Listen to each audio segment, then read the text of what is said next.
Hello and great welcome. तो बड़े start करेंगे अब सेक्शन 3 जिसका कि ताल्लुक list price and catalogue price से है। अब ये लिस्ट प्राइस और कैटलॉग प्राइस का टॉपिक क्या है और इसमें हमें क्या करना होगा, थोड़ा सा इसको समझने की कोशिश करें।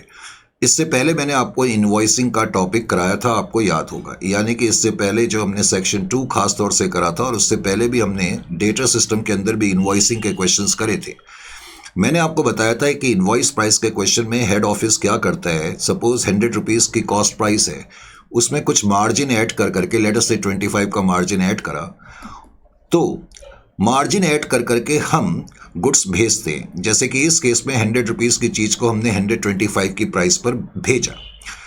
मैंने आपको ये भी बताया था कि इनवॉइस प्राइस के क्वेश्चंस में हेड ऑफिस ब्रांच को ये नहीं कहता कि जिस प्राइस पर हम भेज रहे हैं उस प्राइस से ज़्यादा पर आपको बेचना है। मैंने आपको ये बताया था कि इनवॉइस प्राइस के क्वेश्चंस में जिस प्राइस पर हम आपको गुड्स भेज रहे हैं उसी प्राइस पर आपने गुड्स को बेचना है। यानी कि ब्रांच जो गुड्स को बेचेगी वो 125 के हिसाब से ही बेचेगी। इसीलिए मैंने कहा था कि इनवॉइस प्राइस के क्वेश्चन में इनवॉइस प्राइस और सेलिंग प्राइस सेम होती है। लेकिन इसमें एक खतरा है। इसमें खतरा क्या है? सपोज हेड ऑफिस ने 100 रुपीज़ के गुड्स 125 की इनवॉइस प्राइस पर भेजे, करेक्ट। अब मान लेते हैं कि ब्रांच ने किसी कस्टमर को 150 पे गुड्स बेचे, किसी को 140 पर बेचे, किसी को 130 पर बेचे और किसी को 120 पर बेचे। और ब्रांच हमें ये बताएगी कि हमने तो इनवॉइस प्राइस पर ही गुड्स बेच दिए हैं, तो हेड ऑफिस पता नहीं कर पाएगा कि किसको हमने ज़्यादा प्राइस पर बेचे, किसको कम प्राइस पर बेचे। यानी कि जब इनवॉइसिंग के क्वेश्चन का एक ड्रॉबैक क्या है, क्योंकि हम ब्रांच को ये कहते हैं कि जो प्राइस पर हम आपको गुड्स भेज रहे हैं उसी प्राइस पर आपने गुड्स को बेचना है। लेकिन ऐसे केसेस में ब्रांच क्या कर सकती है, किसी कस्टमर को ज़्यादा प्राइस पर भी बेच सकती है 150 पे, किसी को 140 पे। तो इससे क्या होता है कि हमारी मार्केट पे कुछ नेगेटिव असर पड़ सकता है। अगर हम अलग अलग कस्टमर को अलग अलग प्राइस पर सामान बेचेंगे और हमें तो पता भी नहीं लगेगा, क्योंकि ब्रांच हमें यह कहेगी कि हमने हर एक को 125 पर बेचा है, तो हम पता नहीं कर सकते।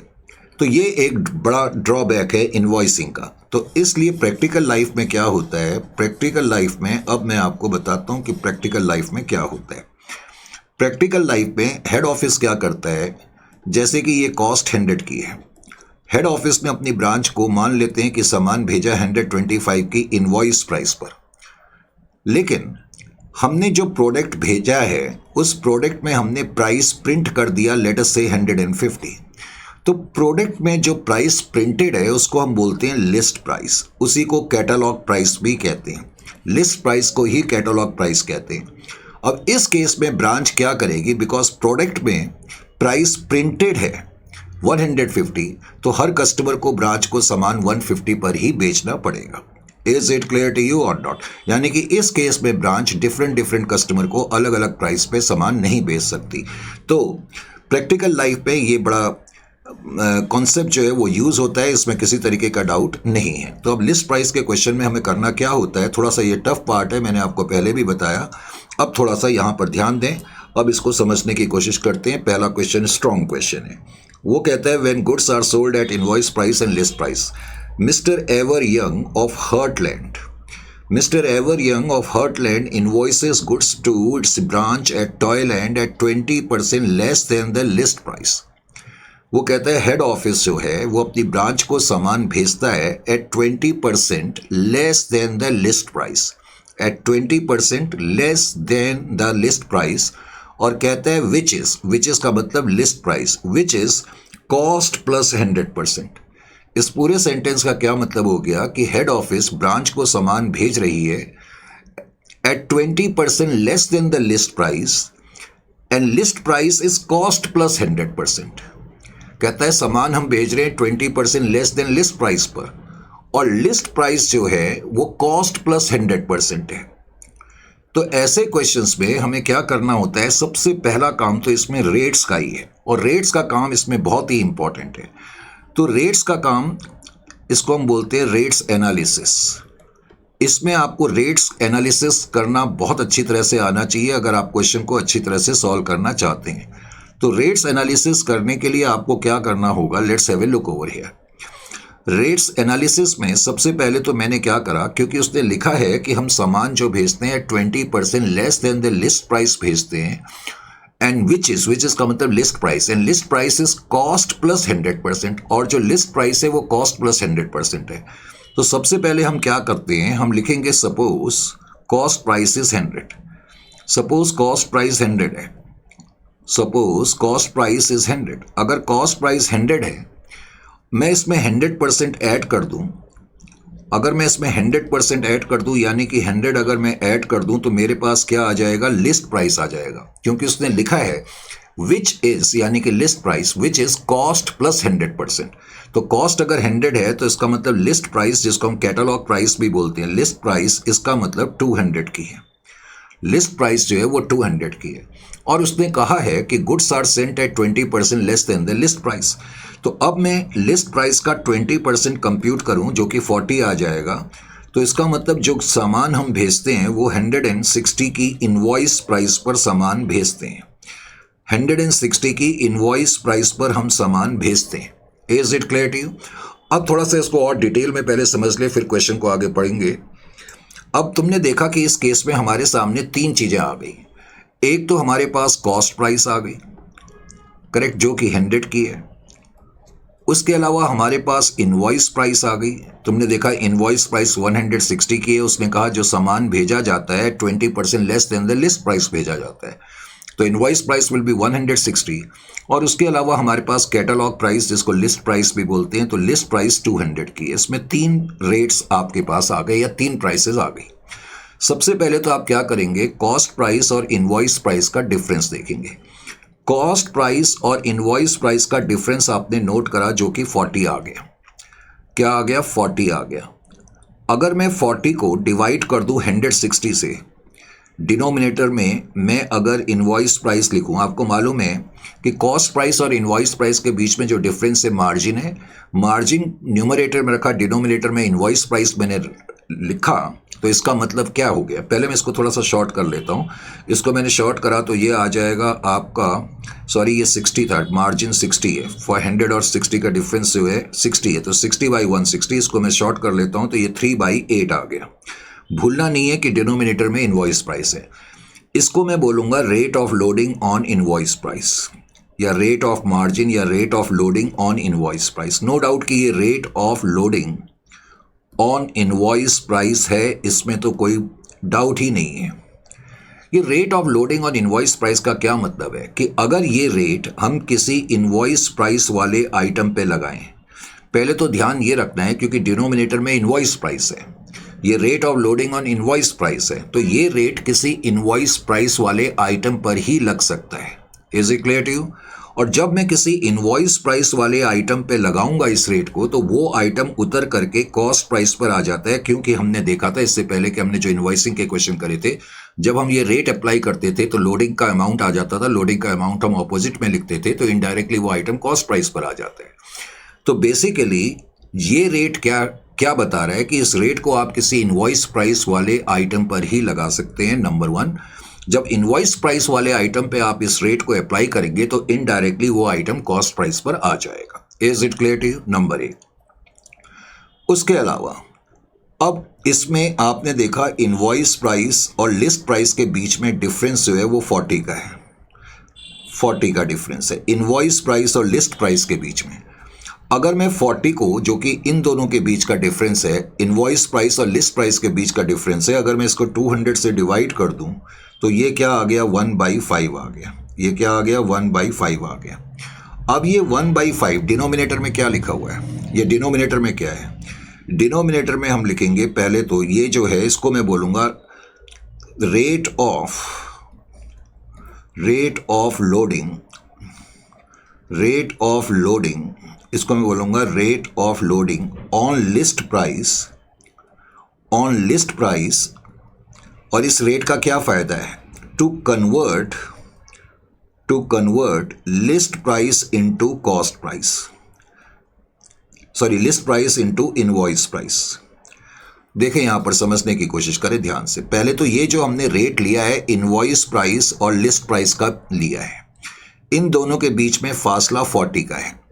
40 डिवाइडेड बाई 200 1/5 डिनोमिनेटर में लिस्ट प्राइस है। पहले तो ये रेट किसी लिस्ट प्राइस वाले आइटम पर ही लग सकता है क्योंकि डिनोमिनेटर में लिस्ट प्राइस है, नंबर 1। जब लिस्ट प्राइस पे ये रेट लगेगा तो उससे क्या होगा कि लिस्ट प्राइस जो है वो इनवॉइस प्राइस पे आ जाएगी। जो लिस्ट प्राइस का आइटम है वो इनवॉइस प्राइस पे आ जाएगा।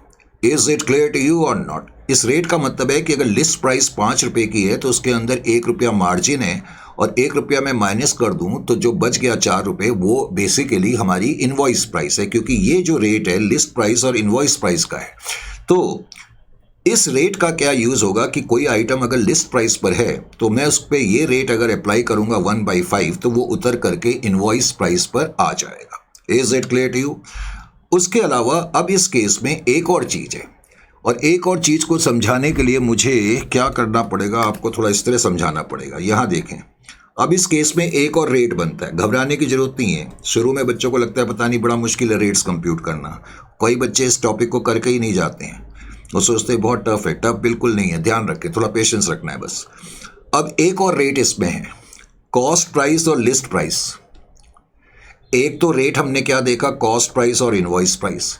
एक हमने देखा रेट इनवॉइस प्राइस और लिस्ट प्राइस का। अब एक और रेट बन गया कॉस्ट प्राइस और invoice list price. Cost price 100 है, लिस्ट प्राइस 200 है, तो इन दोनों के बीच में डिफरेंस कितने का है? 100 का है। कॉस्ट प्राइस और लिस्ट प्राइस के बीच में डिफरेंस 100 का है। अगर मैं 100 को डिवाइड कर दूं लिस्ट प्राइस से तो ये जो रेट मेरे सामने आया, इस रेट का मतलब क्या निकला? इस रेट का मतलब निकला, पहले तो मैं इसको भी बोलूंगा, ये भी रेट ऑफ लोडिंग, ये भी जो है रेट ऑफ लोडिंग है, लेकिन रेट ऑफ लोडिंग है और डिनोमिनेटर में लिस्ट प्राइस है, तो rate of loading on list price है ये भी। लेकिन इस रेट का क्या फायदा है? अगर मैं ये रेट लगाऊंगा, rate of loading on list price to convert list price into cost price, यानी कि अगर ये रेट मैं किसी लिस्ट प्राइस वाले आइटम पे लगाऊंगा तो वो आइटम कॉस्ट प्राइस पर आ जाएगा। यानी कि अगर कोई आइटम लिस्ट प्राइस पर है और मुझे उसको कॉस्ट पे लाना है तो मैं ये वाला रेट अप्लाई करूंगा। Is it clear to? 100/200 या 1/2। अगर कोई आइटम लिस्ट प्राइस पर है और मुझे उसको इनवॉइस प्राइस पर लाना है तो मैं ये वाला रेट अप्लाई करूंगा। और ऑफ कोर्स कोई आइटम इनवॉइस प्राइस पर है, उसको कॉस्ट पे लाना है तो मैं ये वाला रेट अप्लाई करूंगा। पहले तो तुम्हें ये चीज़ें अच्छी तरह इसमें मालूम हो जानी चाहिए। मैंने कहा घबराने की बात नहीं है, पहले यहाँ पर ध्यान से देखें। अब हम इस क्वेश्चन पे आते हैं। अब इस क्वेश्चन में अगला पॉइंट क्या है? अब इसमें ये पहले तो उसने कहा कि हम गुड्स भेजते हैं 20% लेस देन लिस्ट प्राइस पर, और जो लिस्ट प्राइस है वो कॉस्ट प्लस 100% है। फिर उसने कहा कि हमने अपनी ब्रांच को इंस्ट्रक्शंस दी हुई हैं with instructions to sell the goods to customer on cash at invoice price. यानी कि इस क्वेश्चन में एक और पॉइंट है कि हमने ब्रांच को इंस्ट्रक्शन दी हुई है कि जो आप कैश सेल्स करेंगे, कैश सेल्स जो आप करेंगे वो तो इनवॉइस प्राइस पर करेंगे। कैश में जब आप बेचेंगे तो 160 के हिसाब से बेचेंगे, लेकिन अगर आप क्रेडिट पे बेचेंगे तो लिस्ट प्राइस पर बेचेंगे। यानी कि जो क्रेडिट सेल्स जो करी जाएंगी वो लिस्ट प्राइस पर करनी है। अब की बार हमने अपनी ब्रांच को ये बोल के रखा है। Is it clear to you? तो ये भी इस क्वेश्चन में इंपॉर्टेंट पॉइंट है। आगे कहता है from the following details prepare branch stock, branch adjustment, branch debtors in branch profit and loss account. अब इस क्वेश्चन में सबसे पहला आइटम क्या है? स्टॉक इन द बिगनिंग है। अब स्टॉक के आगे कुछ नहीं लिखा है, ये क्या कौन सी प्राइस पर है? कॉस्ट प्राइस पर है, लिस्ट प्राइस पर है, इनवॉइस प्राइस पर है। तो रूल वही रहेगा जो मैंने आपको बताया। जब रेट्स के क्वेश्चन या इनवॉइस प्राइस के क्वेश्चन होंगे तो अगर गुड्स के आगे, यानी कि गुड्स से रिलेटेड कोई भी आइटम है, चाहे ओपनिंग स्टॉक हो, क्लोजिंग स्टॉक हो, गुड्स इनटू ब्रांच हो, गुड्स इन ट्रांजिट हो या गुड्स ट्रांसफर्ड हो, उनके आगे पीछे कुछ ना लिखा हो तो हमेशा इनवॉइस प्राइस पर मानेंगे। तो ये इनवॉइस प्राइस पर है। एग्जीक्यूटिव इसको आप अपनी ब्रांच स्टॉक अकाउंट में जैसे लिखते हैं वैसे ही लिखेंगे। और इसकी जो लोडिंग है, जो 3/8, क्योंकि इनवॉइस प्राइस पर है, और ब्रांच एडजस्टमेंट का पर्पस बेसिकली क्या होता है कि उस आइटम की लोडिंग लिखना। तो ब्रांच एडजस्टमेंट अकाउंट में मैं इसकी लोडिंग लिखूंगा जो कि 3/8 होगी, क्योंकि ये इनवॉइस प्राइस पर है। उसके बाद डेटर्स है, डेटर्स अकाउंट में ओपनिंग बैलेंस लिख देंगे। अब की बार कंप्यूटर दिया हुआ है तो कंप्यूटर का एक अकाउंट बना लेंगे, उसमें बैलेंस ब्रॉट डाउन लिख देंगे। अब कहता है goods received from head office at invoice price 1,80,000। वो कहता है कि ब्रांच ने 1,80,000 के गुड्स रिसीव करे हैं। देखो, कभी भी क्वेश्चन में गुड्स रिसीव्ड दिया हो तो हमेशा चेक कर लेना कि क्वेश्चन में गुड्स इन ट्रांजिट तो नहीं है। ऐसा मैंने क्यों कहा, इसका क्या मतलब है? इसका मतलब ऐसे समझने की कोशिश करें, चलो मैं यहीं समझाने की कोशिश करता हूं। ये हेड ऑफिस है और ये ब्रांच ऑफिस है। अब हेड ऑफिस ने ब्रांच को कुछ गुड्स भेजे और कहते हैं ब्रांच ने 1,80,000 के गुड्स रिसीव करे। अगर क्वेश्चन में गुड्स इन ट्रांजिट नहीं है तो हम यही मान के चलेंगे कि ब्रांच ने 1,80,000 के गुड्स भेजे और ब्रांच ने 1,80,000 के गुड्स रिसीव करे। लेकिन इस क्वेश्चन में आगे यहां पर लिखा हुआ है कि goods in transit as on the last day of the accounting year. वो कहता है अकाउंटिंग ईयर के एंड में कुछ गुड्स जो है ट्रांजिट में है। कुछ गुड्स ट्रांजिट में है का मतलब है कि कुछ गुड्स हमने भेजे तो थे लेकिन वो अभी रास्ते में है और ब्रांच को नहीं मिले।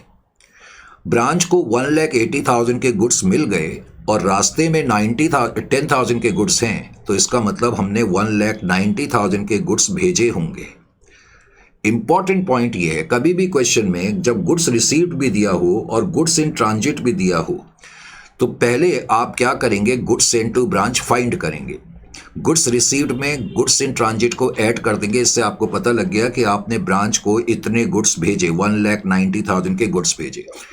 1,90,000 के गुड्स जो आपने भेजे वो तो आप ब्रांच स्टॉक अकाउंट की डेबिट साइड में लिखेंगे और उसकी लोडिंग 3/8 ब्रांच एडजस्टमेंट में लिखेंगे। गुड्स इन ट्रांजिट हम ब्रांच स्टॉक अकाउंट की क्रेडिट में लिखते ही हैं और उसकी लोडिंग ब्रांच एडजस्टमेंट अकाउंट की डेबिट साइड में लिखेंगे। उसके बाद क्वेश्चन में लिखा हुआ है कैश सेल्स। अब कैश सेल्स आपको मालूम है कि कहाँ पर लिखी जाती है, ब्रांच स्टॉक अकाउंट की क्रेडिट में लिखी जाती है। उसके बाद इस क्वेश्चन में जो नेक्स्ट आइटम है ये है यहाँ पर क्रेडिट सेल्स। अब ये क्रेडिट सेल्स का आइटम बड़ा इंपॉर्टेंट है। क्यों? क्योंकि हमने ब्रांच को कहा है कि जो आप कैश सेल्स करेंगे वो तो इनवॉइस प्राइस पर ही करेंगे, लेकिन जो क्रेडिट सेल्स करेंगे वो लिस्ट प्राइस पर करेंगे। इसका मतलब क्रेडिट सेल्स जो है वो लिस्ट प्राइस पर हैं। अब आपको मालूम है, आपको याद होना चाहिए, मैंने आपको ये बताया था कि जो ब्रांच स्टॉक अकाउंट है, अगर आपको याद हो तो मैंने ये बताया था branch stock account invoice price पर ही बनता है। ये मैंने आपसे कहा था। मैंने कहा ब्रांच स्टॉक अकाउंट हमेशा इनवॉइस प्राइस पर बनता है। और आपको मालूम है कि आपने यहाँ पर क्रेडिट सेल्स आप क्रेडिट साइड में लिखेंगे, लेकिन प्रॉब्लम ये है कि क्रेडिट सेल्स तो लिस्ट प्राइस पर है। इसका मतलब बिकॉज मुझे अब क्रेडिट सेल्स को, क्योंकि ये अकाउंट मैंने कहा कि इनवॉइस प्राइस पर ही बनता है और क्रेडिट सेल लिस्ट प्राइस पर है, तो लिस्ट प्राइस के आइटम को मुझे इनवॉइस प्राइस पर लाना पड़ेगा। लिस्ट प्राइस के आइटम को इनवॉइस प्राइस में लाने के लिए अब आपको क्या करना पड़ेगा? अगर आपको कंफ्यूजन हो जाए तो आपने जो चार्ट बनाया था उस चार्ट को ध्यान से देखेंगे। मुझे क्या करना है पहले सोचो। लिस्ट प्राइस के आइटम को मुझे इनवॉइस प्राइस पर लाना है, तो ये मेरी लिस्ट प्राइस है और ये मेरी इनवॉइस प्राइस है। इन दोनों को ध्यान से देखो। तो लिस्ट प्राइस के आइटम को इनवॉइस प्राइस पे लाने के लिए आपको कौन सा रेट यूज करना पड़ेगा? 1/5 का रेट यूज करना पड़ेगा। इसका मतलब ये हो गया, यहां पर देखें, इसका मतलब ये हो गया कि जो क्रेडिट सेल्स मैंने 1,20,000 की ब्रांच स्टॉक अकाउंट की क्रेडिट में लिखी है, इसको लिस्ट प्राइस पे लाने के लिए मुझे क्या करना पड़ेगा? इसके लिए हम एक टर्म लिखेंगे, इसको मैं बोलूंगा एक्सेस। वैसे तो हम पूरा लिखेंगे excess of list price over invoice price, अभी मैंने एक्सेस लिख दिया। तो 1,20,000 ये क्रेडिट सेल है। अब मैं इसमें 1/5 अप्लाई कर दूंगा।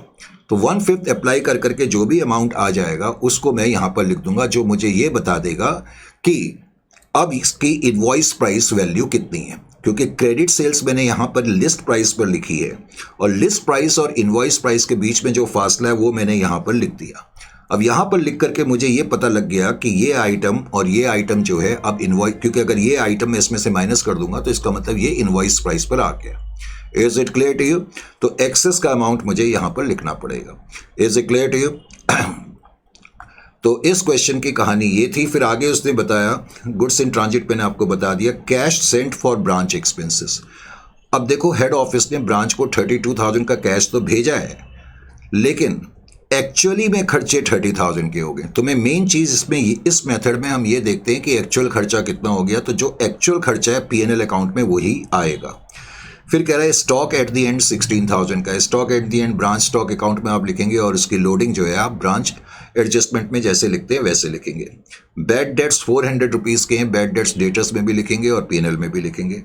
अब इस क्वेश्चन में एक और नया आइटम है और ये आइटम है goods return directly by the customer to the head office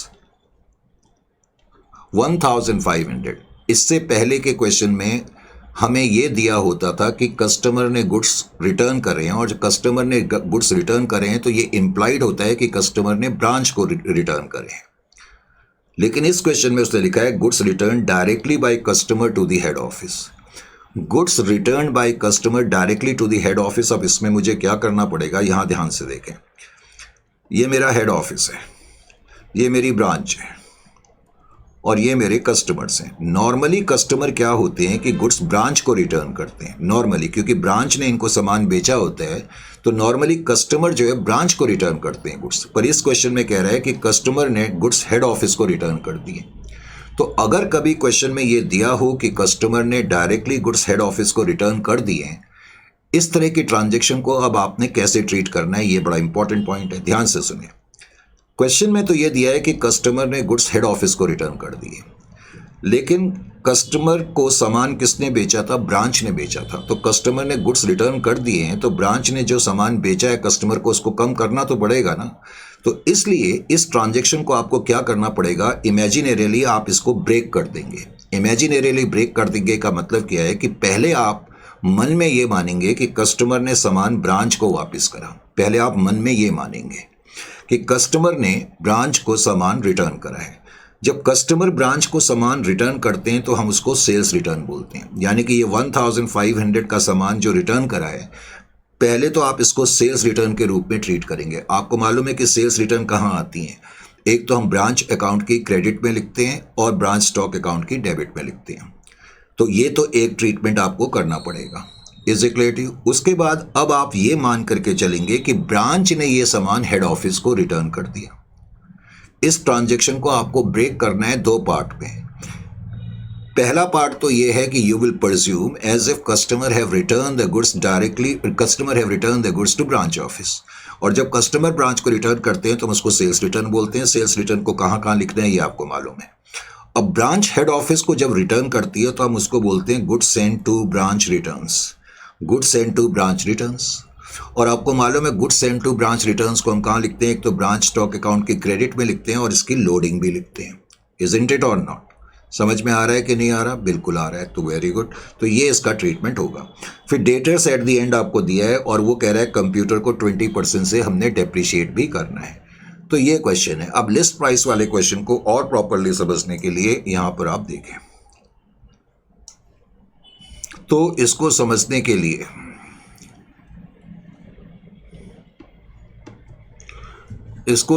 के लिए ब्रांच स्टॉक अकाउंट मैंने लिखा,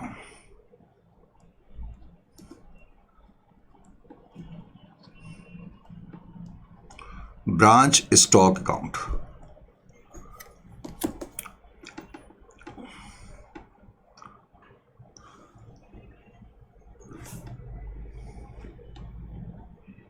ये मैंने ब्रांच स्टॉक अकाउंट बनाया। ब्रांच स्टॉक अकाउंट के अलावा मैंने यहां पर ब्रांच एडजस्टमेंट अकाउंट भी बनाया। Branch adjustment account.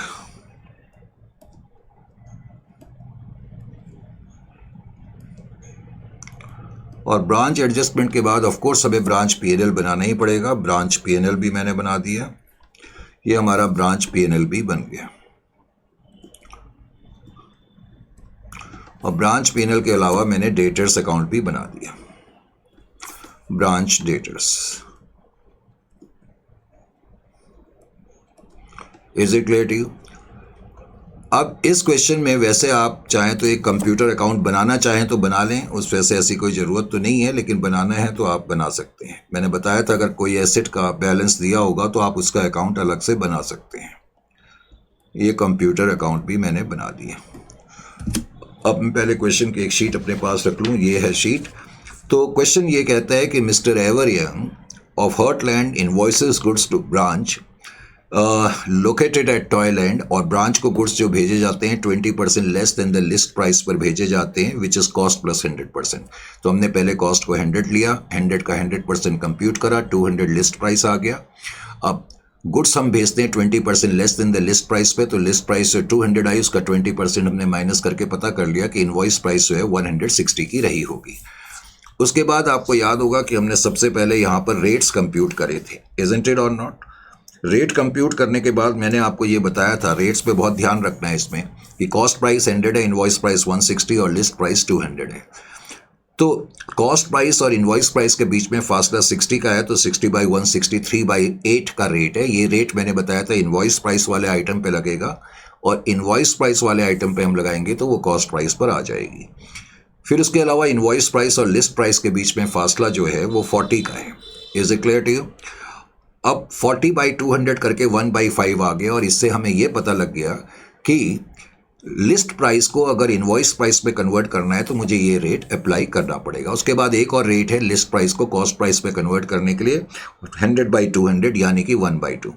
ये चीज़ों को देखने के बाद अब सबसे पहला आइटम इस क्वेश्चन में आपको जो दिया हुआ है, ओपनिंग स्टॉक दिया हुआ है, इजंट इट और नॉट। तो ओपनिंग स्टॉक आपने कंप्यूट करा, लिखा यहाँ पर ओपनिंग स्टॉक। अब ओपनिंग स्टॉक का जो अमाउंट है वो 18,000 है, तो 18,000 की फिगर आपने यहाँ पर लिख दी ब्रांच स्टॉक अकाउंट में। ब्रांच एडजस्टमेंट अकाउंट का पर्पस होता है कि आइटम को कॉस्ट प्राइस पे लाना, और आइटम को कॉस्ट प्राइस पे लाने के लिए उसका मार्जिन हमें हटाना पड़ता है। ये इनवॉइस प्राइस पर है, तो इसको कॉस्ट पे लाने के लिए मुझे क्या करना पड़ेगा, यहाँ पर मैं लिखूंगा लोड ऑन ओपनिंग स्टॉक। अब ओपनिंग स्टॉक जो है वो 18,000 का है, और ये इनवॉइस प्राइस पर है। इसको कॉस्ट प्राइस पे लाने के लिए मुझे 3/8 का रेट अप्लाई करना पड़ेगा, इजंट इट और नॉट। 3/8 का रेट हम अप्लाई करेंगे तो इसमें यह आ जाएगा मेरे ख्याल से 6750। तो 6750 का ये अमाउंट आपने लिख दिया। उसके बाद आपको लिखा हुआ है डेटर्स इन द बिगनिंग। अब डेटर्स अकाउंट में आपने लिख दिया यहाँ पर बैलेंस ब्रॉट डाउन 10,000 रुपीज़, और उसके अलावा फिर यहाँ पर कंप्यूटर दिया हुआ है। कंप्यूटर का जो बैलेंस दिया हुआ है वो 50,000 का दिया हुआ है। अब देखो कंप्यूटर से रिलेटेड और कोई इन्फॉर्मेशन नहीं है, सिर्फ लास्ट में लिखा है कि हमने इसको 20% से डेप्रिशिएट करना है। तो जो डेप्रिशिएशन है 20% वो P&L अकाउंट में चला जाएगा, और 20% का डेप्रिशिएशन 10,000 आ जाएगा, और इसमें बैलेंस कैरी डाउन कर करके हम इसको छोड़ देंगे। मैंने कहा ये अकाउंट बनाना जरूरी नहीं है, आप चाहो तो डायरेक्टली डेप्रिशिएशन P&L अकाउंट में लिख सकते थे, इजंट इट और नॉट। तो P&L अकाउंट में मुझे लिखना पड़ेगा डेप्रिशिएशन ऑन कंप्यूटर। तो डेप्रिशिएशन का अमाउंट मैंने यहाँ पर लिख दिया 10,000। उसके बाद फिर इस क्वेश्चन में जो थर्ड आइटम है, थर्ड के बाद fourth item goods received from head office, ये मैंने आपको बताया था गुड्स रिसीव्ड। तो यहाँ पर हम लिखेंगे goods send to branch account, क्योंकि हमें ये बताना पड़ता है कि हमने कितने गुड्स भेजे। तो क्वेश्चन में हमें ये दिया हुआ है कि जो गुड्स रिसीव्ड हुए हैं वो तो 1,80,000 के हुए हैं, 1,80,000 के गुड्स रिसीव हुए हैं। तो मैंने आपको बताया था पहले गुड्स इन ट्रांजिट आप इसमें ऐड करेंगे। गुड्स इन ट्रांजिट आपने जब ऐड कर दिया तो अब आपको पता लग गया कि आपने 1,90,000 के गुड्स भेजे होंगे, 1,90,000 के गुड्स भेजे होंगे, और उसमें से 10,000 के गुड्स ट्रांजिट में हैं, उनको आपको ऑपोजिट साइड में लिखना पड़ेगा। यानी कि हमने यहाँ बेसिकली रिफ्लेक्ट तो 180 ही करा है, 190 - 10, लेकिन इसको रिफ्लेक्ट करने का तरीका ये है, आप डायरेक्टली 180 नहीं लिख सकते। Is it clear to you? जो 1,90,000 के गुड्स आपने भेजे उसकी लोडिंग भी आपको लिखनी पड़ेगी। तो goods send to branch account, loading on goods send to branch account. तो 1,90,000 और 1,90,000 का 3/8 आपको पहले कंप्यूट करना पड़ेगा, जो कि 71,250 आ जाएगा। उसके अलावा जो गुड्स इन ट्रांजिट आपने लिखा है, गुड्स इन ट्रांजिट का रेट भी आपको लोडिंग भी कंप्यूट करनी पड़ेगी। तो load on goods in transit, अब गुड्स इन ट्रांजिट जो है वो 10,000 के हैं, इंटू 3/8, तो ये आ जाएगा 3750। यहाँ तक कोई प्रॉब्लम नहीं होनी चाहिए। उसके बाद फिर कैश सेल्स है। कैश सेल्स क्वेश्चन में 82,000 की दी हुई है, कैश सेल्स आपने लिखी 82,000। कैश सेल्स तो इनवॉइस प्राइस पर ही हैं और ये पूरा अकाउंट इनवॉइस प्राइस पर ही बनता है। लेकिन जो क्रेडिट सेल्स है, जो मैं बता रहा था, क्रेडिट सेल्स का अमाउंट 1,20,000 है, लेकिन जो क्रेडिट सेल्स हैं वो लिस्ट प्राइस पर है। ऐसे लिखने की जरूरत नहीं है, मैंने इसे समझाने के लिए लिखा लिस्ट प्राइस। ये लिस्ट प्राइस पर है, बिकॉज ये लिस्ट प्राइस पर है। अब इसको इनवॉइस प्राइस पे लाना है, तो इनवॉइस प्राइस पे लाने के लिए मुझको ऑपोजिट साइड में जो लिस्ट प्राइस, इसकी मुझे इनवॉइस प्राइस निकालनी पड़ेगी।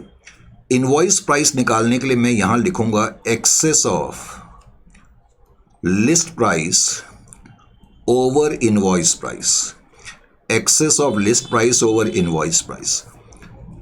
अब 1,20,000 की तुम्हारी क्रेडिट सेल्स हैं, 1,20,000 और 1,20,000 का आप कंप्यूट करेंगे 1/5। मैंने बताया था लिस्ट प्राइस को, इन लिस्ट प्राइस और इनवॉइस प्राइस के बीच में फासला 1/5 का है। जब 1/5 आप इसमें कंप्यूट करेंगे तो ये आ जाएगा 24,000। इसका मतलब अगर मैं 24,000 120 में से माइनस कर दूं तो मैं कह सकता हूं कि क्रेडिट सेल्स की जो इनवॉइस प्राइस है वो 96,000 है। तो इस तरह ये अब इनवॉइस प्राइस पर आ गया, क्योंकि ये पूरा अकाउंट जो है इनवॉइस प्राइस पर बनता है। तो इसलिए क्रेडिट सेल के अंदर जो जितना ज़्यादा अमाउंट छुपा हुआ है इनवॉइस प्राइस से, उसको हमने डेबिट में लिख दिया। अब प्रॉब्लम क्या है कि ब्रांच मैनेजर ने तो सेल करी 1,20,000 की और मैंने तो इसकी सेल का अमाउंट कम कर दिया। ये तो अच्छी बात नहीं है। अल्टीमेटली उसने बेचा तो 120 पर ही है ना, तो हमने 120 को 24,000 से कम कर दिया। भाई ऑपोजिट में लिखने का मतलब मैंने इसकी सेल को कम कर दिया, लेकिन उसने बेचा तो 120 पर ही है। तो अल्टीमेटली क्या करते हैं, जो ये एक्सेस है इसको हमें ब्रांच एडजस्टमेंट अकाउंट की क्रेडिट साइड में भी लिखना पड़ता है। ये भी ध्यान रखना, एक्सेस ऑफ लिस्ट, इसको ऐसे ही लिखा जाता है, excess of list price over invoice price, कोई दूसरा शॉर्टकट तरीका नहीं है। तो ये 24,000 का जो एक्सेस है अल्टीमेटली हम उसको क्रेडिट में यहां पर भी लिखते हैं क्योंकि उसने ज़्यादा पर बेचा है, हमारा प्रॉफिट तो वही है। तो इसलिए तो पहले मुझे इसको यहां कम इसलिए करना पड़ता है क्योंकि इस आइटम को मुझे इनवॉइस प्राइस पे लाना है, लेकिन उसने ज़्यादा पर तो बेचा ही है, इसलिए मेरी अकाउंटिंग ठीक हो, तो इसलिए मुझे इसको ब्रांच एडजस्टमेंट अकाउंट के क्रेडिट में भी लिखना है। Is it clear to you और नॉट? समझ में आ गया? अच्छा जी, अब ये चीज़ लिखने के बाद अगला आइटम इस केस में फिर गुड्स इन ट्रांजिट है, वो हमने लिख दिया। अब इसमें लिखा है कैश सेंट फॉर एक्सपेंसेस 32,000। देखो इसका तुम्हें कोई ट्रीटमेंट करने की ज़रूरत नहीं है, मैं वैसे ही यहाँ पर तुम्हें ये बनाने की ज़रूरत नहीं है, लेकिन मैंने ऐसे ही बना दिया। एक्सपेंसेस अकाउंट, यानी कि हेड ऑफिस ने ब्रांच के खर्चों के लिए कैश तो भेजा 32,000 का, कैश 32,000 का भेजा है, लेकिन जो एक्चुअल एक्सपेंसेस हुए हैं पीएनएल अकाउंट में वही आएंगे 30,000। और ये तुम फिर बैलेंस कैरी डाउन कर करके छोड़ सकते हो, कैश फॉर एक्सपेंसेस अकाउंट।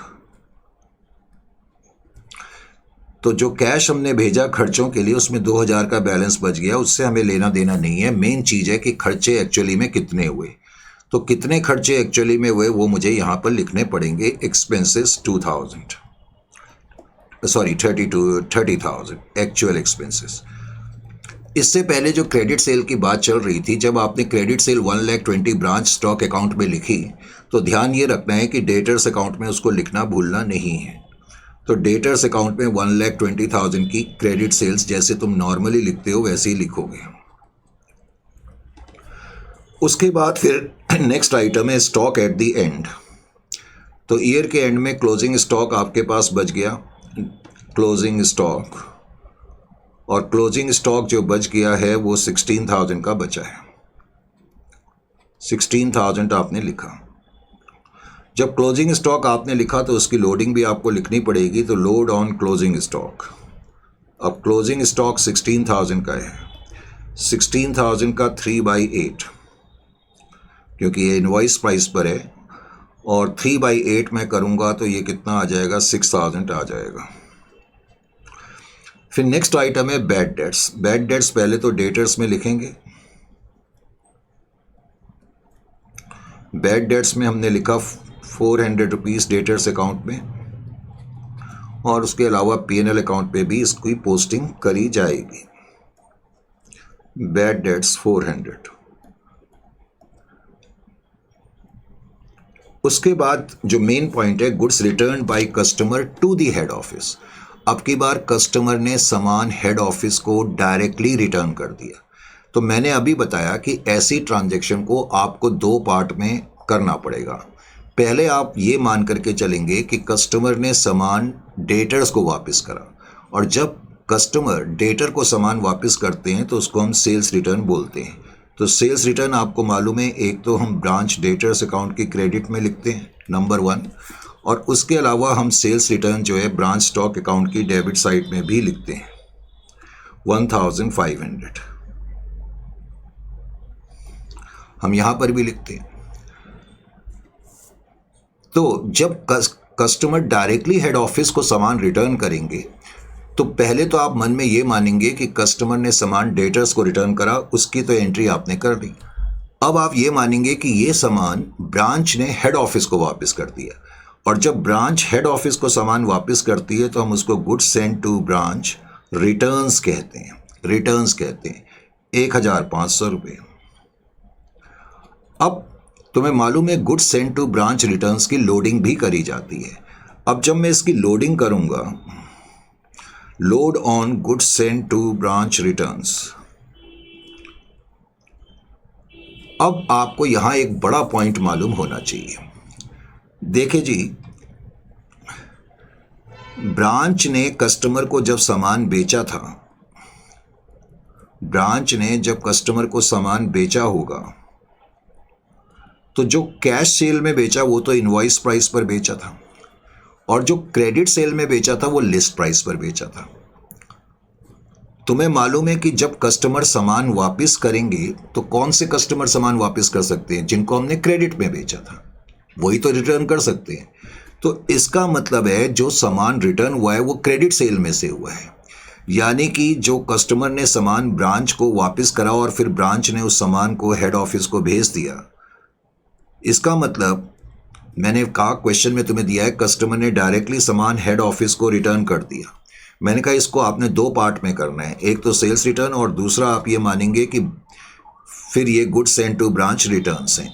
इसका मतलब ये जो सामान वापस हुआ है ये लिस्ट प्राइस पर वापस हुआ है, ये आपको समझना होगा। क्योंकि कस्टमर का यहां मतलब है कि जिनको आपने सामान क्रेडिट पे बेचा था, क्योंकि सेल्स रिटर्न तो वही कर सकते हैं ना, कैश सेल्स वाले तो नहीं कर सकते।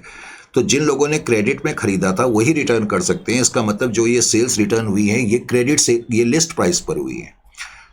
ये मैंने क्यों कहा स्ट्रेस कर करके, क्योंकि जब आपने यहां पर goods send to branch return लिखा तो आपको समझ में आना चाहिए कि ये लिस्ट प्राइस पर है, ये लिस्ट प्राइस पर है।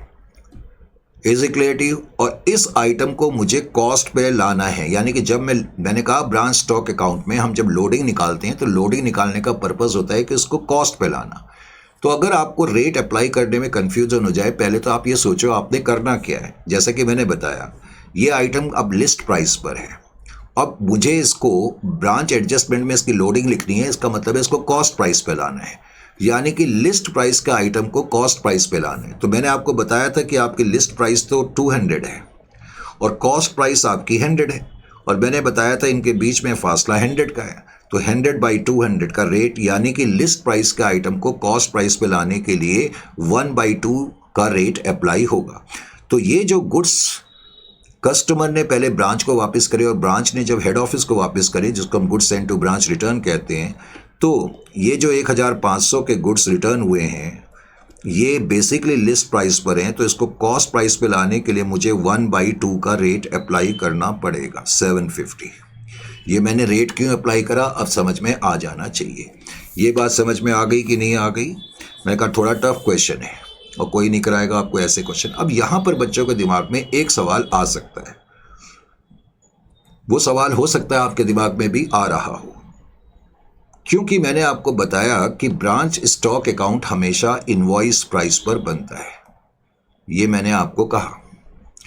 और मैंने अभी अभी आपको ये भी कहा कि यहाँ जो क्रेडिट सेल्स हैं लिस्ट प्राइस पर है, तो लिस्ट प्राइस का आइटम को इनवॉइस प्राइस पे लाने के लिए मैंने यहाँ पर 24,000 का अमाउंट लिखा, यानी कि excess of list price over invoice price लिखा, ये मैंने आपसे कहा। अब आपके दिमाग में ये ख्याल आ सकता है कि सर ये आइटम भी तो लिस्ट प्राइस पर है, गुड्स सेंड टू ब्रांच। आपके दिमाग में ख्याल अगर नहीं भी आया तो आना चाहिए कि goods sent to branch list price पर है, तो ये भी तो लिस्ट प्राइस पर है, तो इसका भी एक्सेस मुझे डेबिट में लिखना चाहिए। आपके दिमाग में ये सवाल आना चाहिए, लेकिन मैंने नहीं लिखा और ना हमें लिखने की ज़रूरत है। क्यों नहीं लिखने की ज़रूरत है, ये बात आपको समझनी आनी चाहिए। हमें इसलिए लिखने की ज़रूरत नहीं है क्योंकि ये जो आइटम है लिस्ट प्राइस पर, मैंने यहाँ लिखा तो है क्रेडिट में, नो डाउट अबाउट डैट, मैंने ये क्रेडिट में लिखा है, लेकिन ये आइटम और ये आइटम सेम आइटम है। जो सेल्स रिटर्न है वही goods sent to branch return है। मैंने बताया ना कि कस्टमर ने सामान हमें वापस करा, डायरेक्टली हेड ऑफिस को दिया। मैंने कहा उसको हमने दो पार्ट्स में बांटना है। पहले हम ये मानेंगे कि कस्टमर ने सामान ब्रांच को रिटर्न करा, तो हमने सेल्स रिटर्न के रूप में उसको ट्रीट करा, और फिर हम ये मानेंगे ब्रांच ने इस सामान को वापस करा हेड ऑफिस को, जिसको हम goods sent to branch return कहते हैं। पॉइंट क्या समझना है कि ये आइटम और ये आइटम ऑपोजिट साइड में लिखे हुए हैं। Are you getting my point? और ये दोनों लिस्ट प्राइस पर है, तो ये दोनों लिस्ट प्राइस पर है, तो इनका इंपैक्ट तो अपने आप ही न्यूट्रलाइज हो गया ना। तो इसलिए इस आइटम को दोबारा से मुझे एक्सेस यहाँ लिखने की ज़रूरत नहीं है, क्योंकि ये आइटम भी लिस्ट प्राइस पर डेबिट में है, ये आइटम क्रेडिट में है, तो इनका इंपैक्ट तो वैसे ही न्यूट्रलाइज हो गया, यानी कि ये पूरा अकाउंट इनवॉइस प्राइस पर ही है। तो इसलिए goods sent to branch returns की मुझे यहाँ पर अलग से इसी तरह की वर्किंग करने की ज़रूरत नहीं है, excess of list price over invoice price. Is it clear to you और नॉट? तो ये पॉइंट इसमें समझना है। तो इस पॉइंट को समझने के बाद अब इस क्वेश्चन में आगे क्या है, नेक्स्ट आइटम है ब्रांच डेटर्स का क्लोजिंग बैलेंस हमें दिया हुआ। ओहो, ये क्या हो रहा है? उसके बाद फिर हमें दिया हुआ है ब्रांच डेटर्स का क्लोजिंग बैलेंस। ब्रांच डेटर्स का क्लोजिंग बैलेंस डेटर्स अकाउंट में तुम लिख दो। बैलेंस कैरी डाउन जो है 1,82,500 का है। ये क्वेश्चन है जी। तो कैसे, इसमें मेन चीज़ जो है वो क्रेडिट सेल्स की आपने देखा कि क्रेडिट सेल्स जो लिस्ट प्राइस पर है उसको मुझे इनवॉइस प्राइस पे लाने के लिए एक्सेस का अमाउंट लिखना पड़ा, और एक्सेस को मुझे ब्रांच एडजस्टमेंट में भी लिखना पड़ा। तो सबसे पहले तो अब मैं इसको टैली करूंगा। अब जब मैं टैली करूंगा तो टैली करने के बाद मेरे पास जो बैलेंसिंग फिगर आएगी उसको मैं बोलूंगा शॉर्टेज। इस क्वेश्चन में शॉर्टेज आएगी, मैं बोलूंगा नहीं, मतलब शॉर्टेज या डेफिशिएंसी जो भी लिखना है, डेफिशिएंसी लिख देता हूं मैं। तो इस क्वेश्चन में आपकी डेफिशिएंसी या शॉर्टेज जो भी है, डेफिशिएंसी को ही शॉर्टेज कहते हैं, जो भी लिखना है आप लिख सकते हो, डेफिशिएंसी शॉर्टेज, तो वो आएगी आपकी 4,000 रुपीज़ की। ठीक है, चेक कर करके लिखना। अब आपको मालूम है जो डेफिशिएंसी आती है, लोडिंग ऑन डेफिशिएंसी, क्योंकि ये आइटम इनवॉइस प्राइस पर है तो डेफिशिएंसी जो आई वो भी इनवॉइस प्राइस पर है, तो इस पर इनवॉइस प्राइस का रेट अप्लाई करेंगे लोडिंग निकालने के लिए 3/8 का 1,500, और डेफिशिएंसी एट कॉस्ट फिर मुझे P&L अकाउंट में लिखनी पड़ेगी, डेफिशिएंसी एट कॉस्ट। तो 4,000 में से 1,500 में माइनस कर दूंगा तो 2,500 डेफिशिएंसी एट कॉस्ट आ जाएगी। अब मैं इसका ग्रॉस प्रॉफिट निकाल सकता हूँ। अब जब मैं ग्रॉस प्रॉफिट कंप्यूट करूँगा तो ग्रॉस प्रॉफिट जब हम कंप्यूट करेंगे तो ग्रॉस प्रॉफिट इसका कितना आ जाएगा, तब तक आप कंप्यूट करें। तो gross profit will be equal to, gross profit जो आपका आएगा 90,000 आएगा। Gross profit will be equal to 90,000। Is it clear to you? 90,000 gross profit आ गया। ग्रॉस प्रॉफिट 90,000 माइनस करने के बाद 90,000 आया। 90,000 के बाद नेट प्रॉफिट,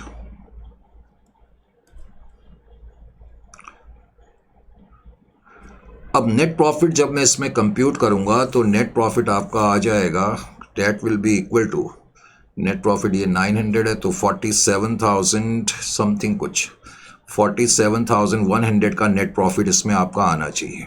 चेक कर करके लिखना। तो और डेटर्स अकाउंट को आप टैली करेंगे तो उससे cash receipt from debtors balancing figure आपकी आ जाएगी। Cash receipt from balancing figure will be equal to 1,20,000। तो इस तरीके से इस क्वेश्चन को करेंगे। मैंने पहले कहा कि ये थोड़ा सा टफ पार्ट होता है और कोई आपको इस तरह के क्वेश्चन नहीं कराएगा, लेकिन इस तरह के क्वेश्चन भी एग्जामिनेशन में आ सकते हैं। आए भी हुए हैं, ये थोड़ी कि नहीं आए हैं। अब जो अगला क्वेश्चन है ये और भी टफ क्वेश्चन है, इसको ध्यान से देखें। वो कहता है R777 Enterprises invoices goods to its branch located at City Magnum at 20% less than the list price, जिसको कि कैटलॉग प्राइस भी कहते हैं। तो पिछले क्वेश्चन की तरह उसने लिखा है कि गुड्स जो हम भेजते हैं वो 20% less than the list price पर भेजते हैं, और फिर उसने कहा विच इज का मतलब list price is cost plus 50%। लेकिन अब की बार जो लिस्ट प्राइस है, पिछली बार तो कॉस्ट प्लस 100% थी, अब की बार कॉस्ट प्लस 50% है। और पिछले क्वेश्चन की तरह इसमें भी लिखा है कि कस्टमर को, ब्रांच को इंस्ट्रक्शंस दी गई है कि कस्टमर को कैश में जब बेचोगे तो इनवॉइस प्राइस पर बेचोगे, और क्रेडिट में जब बेचोगे तो लिस्ट प्राइस पर बेचोगे। और इस क्वेश्चन में ये भी आगे एक लाइन ऐड कर दी, and also to allow discount for prompt payment. Prompt payment का क्या मतलब है? देखो यहाँ जस्ट वेट, प्रॉम्प्ट पेमेंट का क्या मतलब है? जैसे कि हम कैश में भी बेच रहे हैं और क्रेडिट में भी बेच रहे हैं। ऑफ कोर्स क्रेडिट में हम लिस्ट प्राइस पर या कैटलॉग प्राइस पर बेच रहे हैं। जब हम क्रेडिट में बेचते हैं तो हम कुछ टाइम देते हैं कि इस टाइम के अंदर आपको पे करना है, लेटर से 3 महीने, 4 महीने, 5 महीने। लेटर से हमने कहा है कि 5 महीने में पे कर देना। अगर कोई कस्टमर 5 महीने से पहले पे कर दे, यानी कि अपनी ड्यू डेट से पहले पे कर दे, तो हम उसको बोलते हैं प्रॉम्प्ट पेइंग डेटर। प्रॉम्प्ट का मतलब है जल्दी से, और यहाँ इसका मतलब है समय से पहले। यानी कि ड्यू डेट 5 महीने मान लेते हैं 5 महीने की थी, जो भी ड्यू डेट थी, अगर उससे पहले कस्टमर पे करता है तो क्वेश्चन कह रहा है कि उन कस्टमर को आप कुछ डिस्काउंट दे देना, यानी कि प्रॉम्प्ट पेइंग डेटर्स को कुछ डिस्काउंट दे देना। यानी कि अब की बार हमने ब्रांच को इंस्ट्रक्शंस क्या दी हुई हैं कि एक तो आप कैश में बेचोगे, इनवॉइस प्राइस पर बेचोगे, नंबर 1।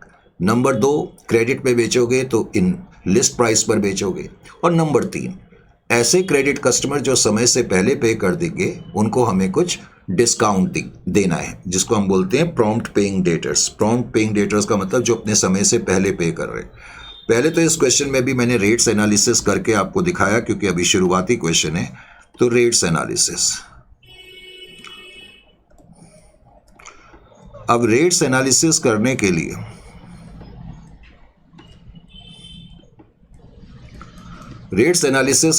लिए सबसे पहले तो मैंने यहां पर लिखा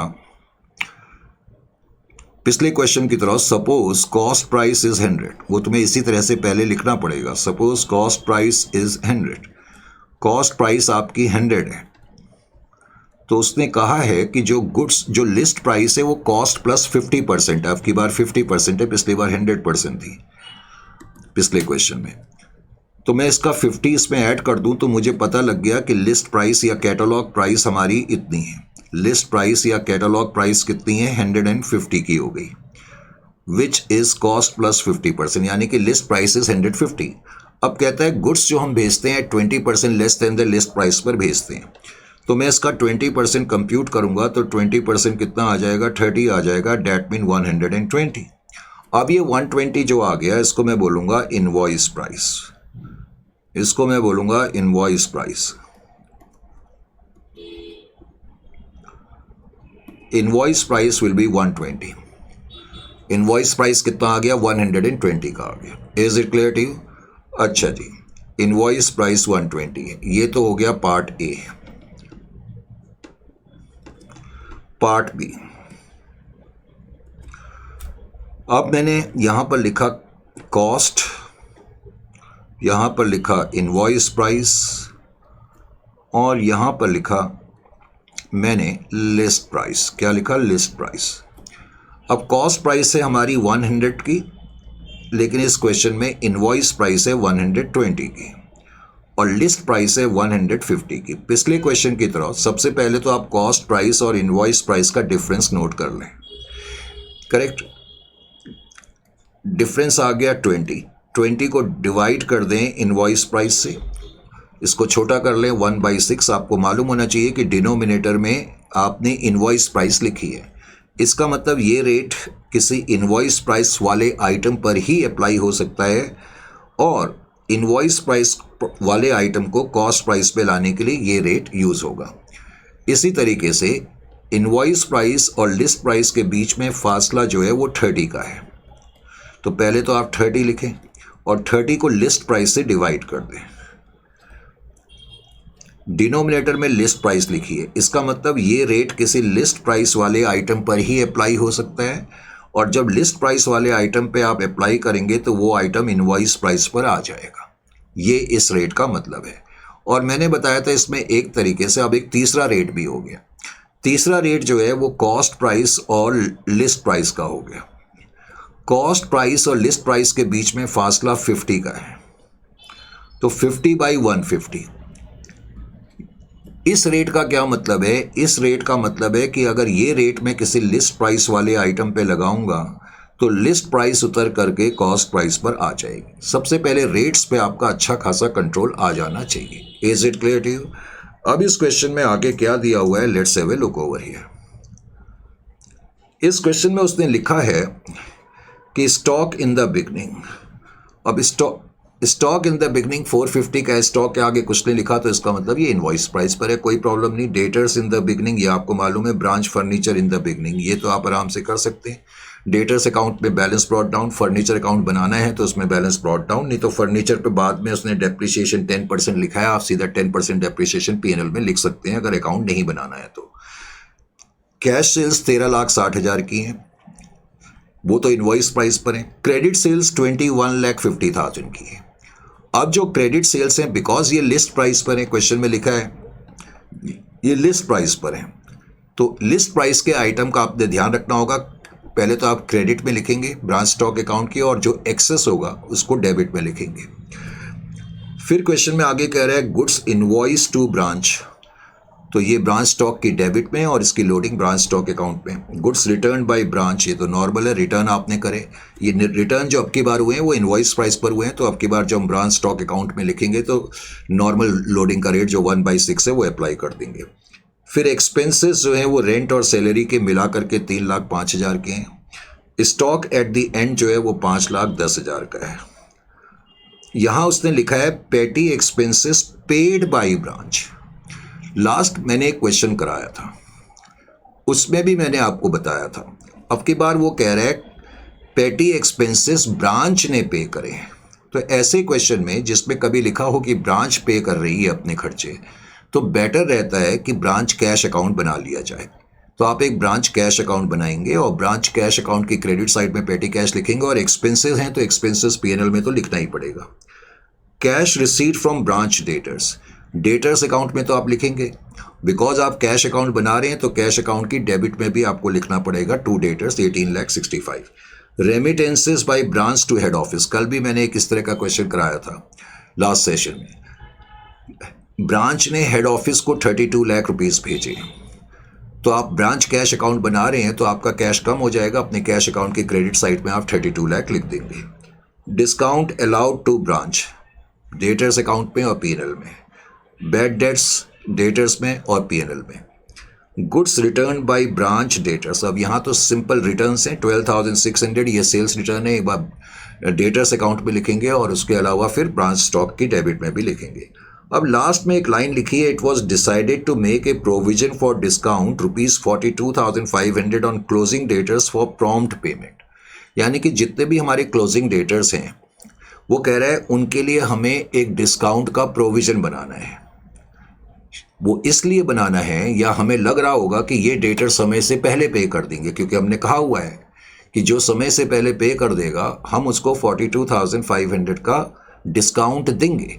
तो हमारे जो क्लोजिंग डेटर्स हैं हमें ये लग रहा है कि इनमें से कुछ अपनी ड्यू डेट से पहले पेमेंट दे देंगे, तो उनको हमें डिस्काउंट देना पड़ेगा। ये प्रोविजन फॉर डिस्काउंट हम P&L अकाउंट की डेबिट में लिखेंगे। फिर डेप्रिशिएट फर्नीचर बाई 10% लिखा हुआ है, करेक्ट। इसमें जो आपका नेट प्रॉफिट है ये 4,31,000 नहीं है, ये शायद 3,71,000 कुछ है, मुझे याद नहीं आ रहा, 3,71,100 के करीब शायद ये नेट प्रॉफिट है, वो भी मैं चेक कर लूँगा, ठीक है। हो सकता है आपके नोट्स में 3,71,000 ही लिखा हो, लेकिन नेट प्रॉफिट 371 के करीब ही है। तो इस क्वेश्चन को भी मैंने कराया, लॉन्ग क्वेश्चन है और स्ट्रॉन्ग क्वेश्चन है। तो ये तो मैंने ब्रांच स्टॉक अकाउंट बनाया, ब्रांच स्टॉक अकाउंट।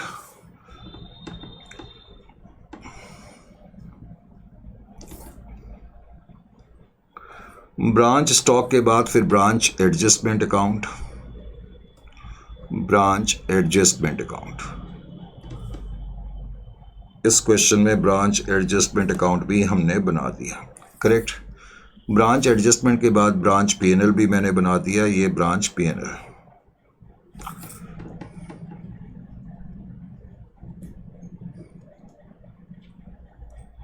और इस क्वेश्चन में मुझे ब्रांच कैश अकाउंट भी बनाना है, तो मैंने ब्रांच कैश और ब्रांच डेटर्स अकाउंट भी बना दिया। यहां पर मैंने ब्रांच डेटर्स और ब्रांच कैश अकाउंट में क्यों बना रहा हूं, क्योंकि क्वेश्चन में लिखा है कि ब्रांच अपने पेटी खर्चे खुद ही बियर कर रही है। तो जब भी ब्रांच अपने खर्चे खुद बियर कर रही होगी, उसमें बेटर है कि आप एक अकाउंट ब्रांच कैश का बना लिया करें। पहले इस क्वेश्चन की मैं एक शीट ले लूँ, एक शीट मैंने ये ले ली है, ठीक है।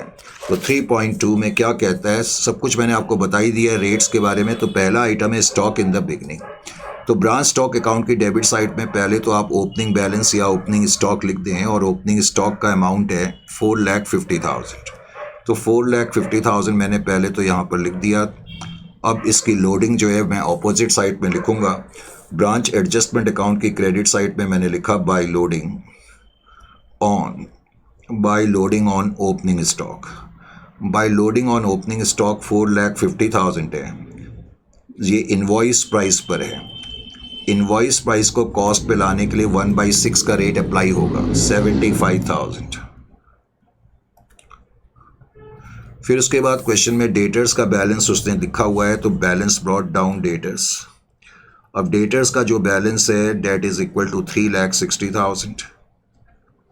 उसके बाद फर्नीचर का बैलेंस है, तो मैंने फर्नीचर अकाउंट अब की बार नहीं बनाया। फर्नीचर का बैलेंस 1,20,000 है। तो फर्नीचर पे जो डेप्रिसिएशन देना है मैंने डायरेक्टली यहाँ पर लिख दिया, डेप्रिसिएशन ऑन फर्नीचर। अब फर्नीचर 1,20,000 का है और नीचे उसने लिखा है कि 10% के हिसाब से इसको डेप्रिशिएट करना है।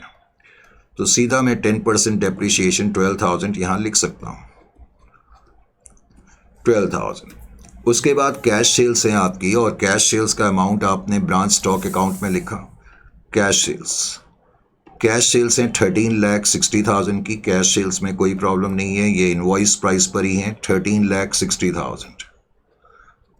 उसके बाद तुमने क्रेडिट सेल्स लिखी, और क्रेडिट सेल्स का अमाउंट है 21,50,000। अब क्रेडिट सेल्स लिस्ट प्राइस पर हैं, ये हमें भूलना नहीं है, 21,50,000। अब 21,50,000 की जो ये क्रेडिट सेल्स हैं, बिकॉज ये लिस्ट प्राइस पर हैं, तो उसको इनवॉइस प्राइस पे मुझे लाना पड़ेगा। अब क्रेडिट सेल्स को इनवॉइस प्राइस पे लाने के लिए पहले तो मैं यहाँ पर लिखूंगा एक्सेस। सिर्फ एक्सेस नहीं लिखना, आपको लिखना पूरा ही है, excess of list price over invoice price. अब एग्जामिनेशन में कंफ्यूजन हो सकती है कौन सा रेट अप्लाई करें। तो पहले आप कूलली ये सोचो कि आपको करना क्या है। आपको लिस्ट प्राइस को इनवॉइस प्राइस पे लाना है, तो बस आप अपने जो ये आपने डायग्राम बनाया है, यहाँ आप लिस्ट प्राइस और इनवॉइस प्राइस को देख लो, तो आपको अपने आप समझ में आ जाएगा कि हमें ये रेट अप्लाई करना है 1/5। तो 21,50,000 का 1/5 आपने अप्लाई करा। लिस्ट प्राइस और इनवॉइस प्राइस के बीच में फासला 30 का है, और डिनोमिनेटर में आपने ये लिख दिया 1/5 या 30/150, जो भी लिखना है, एक ही बात। अब ये मैं कंप्यूट करूंगा 21,50,000 का, तो कितना आएगा, डेट इज इक्वल टू, कुछ बच्चे जो सेस सिस्टम से जुड़े हुए हैं हमसे, वो तो आंसर देना शुरू कर दें। कितना आ रहा है, 4,30,000।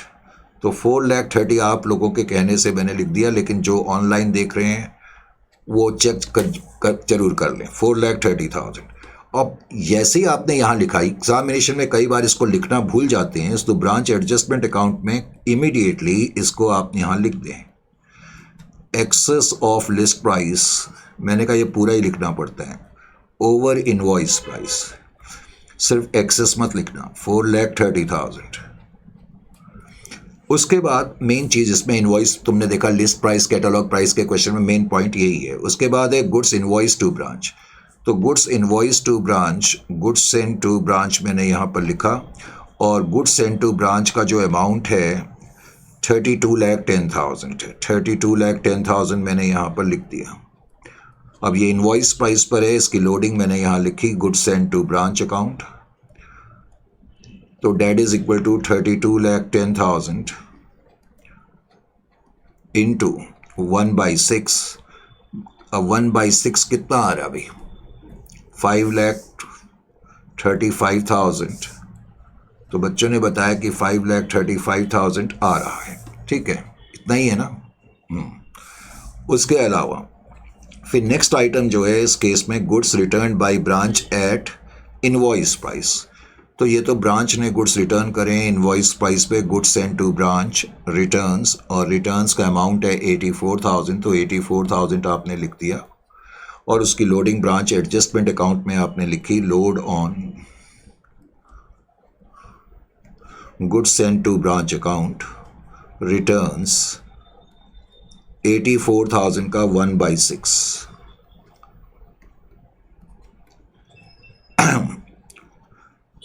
नहीं, ऐसे दिखाना जरूरी नहीं है, आप बार, ये तो मैं केवल तुम लोगों की सिंप्लिसिटी के लिए करता रहता हूँ।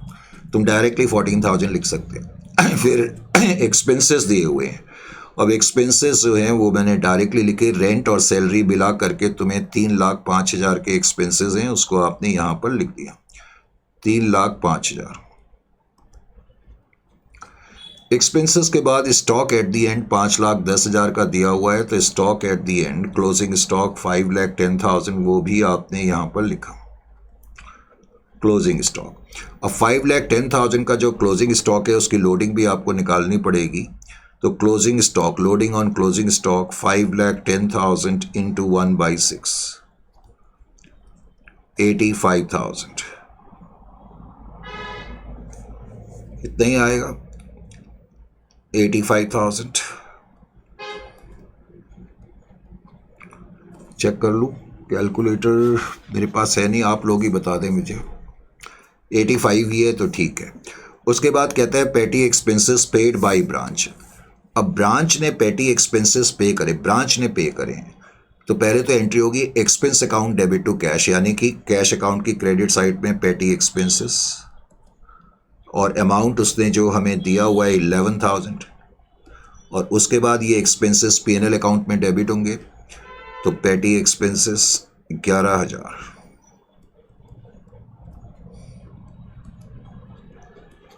Is it clear to you? अच्छा जी। उसके बाद कहता है cash receipt from debtors 18,65,000। Debtor से हमें कैश मिला है 18,65,000 का, तो यहाँ पर मैंने लिखा बाय कैश डेटर्स अकाउंट में 18,65,000।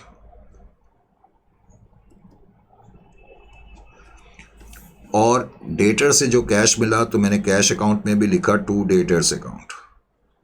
डेटर से हमें 18,65,000 का कैश मिला है, इजंट इट? अच्छा जी। उसके बाद क्या कहता है remittances by branch to head office. देखो, ब्रांच ने हेड ऑफिस को रिटर्न करें तो ब्रांच का कैश कम हो जाएगा, एंट्री होगी head office account debit to cash account, तो इसलिए 32 लाख हम क्रेडिट साइड में यहाँ पर लिखेंगे। उसके बाद कहता है डिस्काउंट अलाउड टू ब्रांच 1,85,000। अब डिस्काउंट जो है एक तो पीएनएल में लिखना ही पड़ेगा 1,85,000, डिस्काउंट जो है 1,85,000 के हैं। और उसके बाद कहता है बैड डेट्स हैं, तो बैड डेट्स भी आप यहीं पर लिख लें, और फिर डेटर्स में हम लिख देंगे बैड डेट्स का अमाउंट है 15,800, और डेटर्स अकाउंट में बाय डिस्काउंट है 1,85,000, और बैड डेट्स हैं आपके 15,800। उसके बाद क्वेश्चन में कह रहा है goods return by branch debtors. अब ब्रांच डेटर्स जब गुड्स रिटर्न करती है तो हम एक तो यहाँ लिखते हैं सेल्स रिटर्न के रूप में 12,600। Is it clear to you? और उसके अलावा फिर हम यहाँ पर लिखते हैं, तो हमें मालूम है कि सेल्स रिटर्न की लोडिंग नहीं करी जाती है, 12,600। फिर नीचे उसने लिखा कि हमें एक प्रोविजन फॉर डिस्काउंट बनाना है, तो provision for discount branch PNL account की डेबिट साइड में आप लिख देंगे provision for discount. Provision for discount जो है वो 42,500 है। तो इस तरीके से इस क्वेश्चन को करा जाएगा। डेप्रिसिएशन मैंने ऑलरेडी तुम्हें बताई दी है। ब्रांच स्टॉक अकाउंट को इस क्वेश्चन में जब आप टैली करेंगे तो आपकी क्रेडिट साइड मार्जिनली बढ़ी है, केवल 1,400 का डिफरेंस आ रहा है। और जाहिर है कि इसको हम ओपनिंग स्टॉक ले नहीं सकते क्योंकि ओपनिंग स्टॉक गिवन है, गुड्स सेंट टू ब्रांच भी गिवन है, तो फिर हमें इसको सरप्लस के रूप में ट्रीट करना पड़ेगा। करेक्ट। और सरप्लस को आप अपने ब्रांच एडजस्टमेंट अकाउंट की क्रेडिट साइड में लिखते हैं, उसको स्प्लिट नहीं करते हैं। सरप्लस 1,400।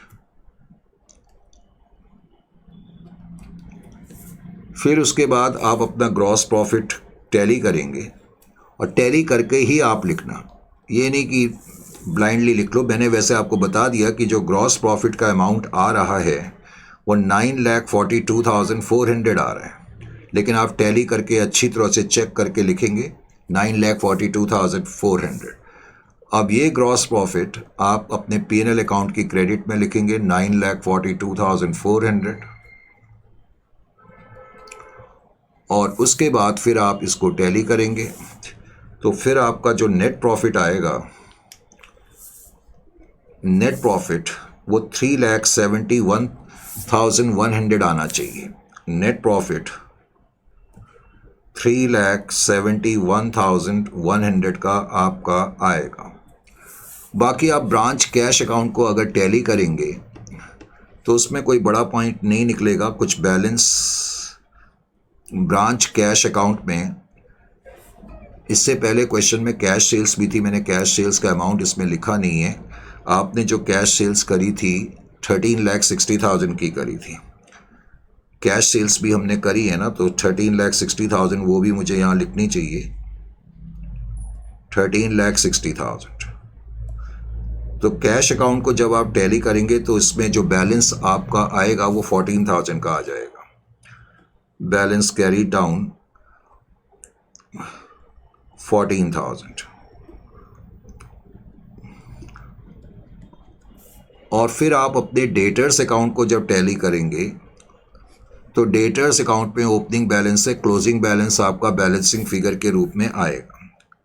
अब क्लोजिंग बैलेंस जो आपका आएगा वो 4,31,100 सॉरी बैलेंस आपका आएगा।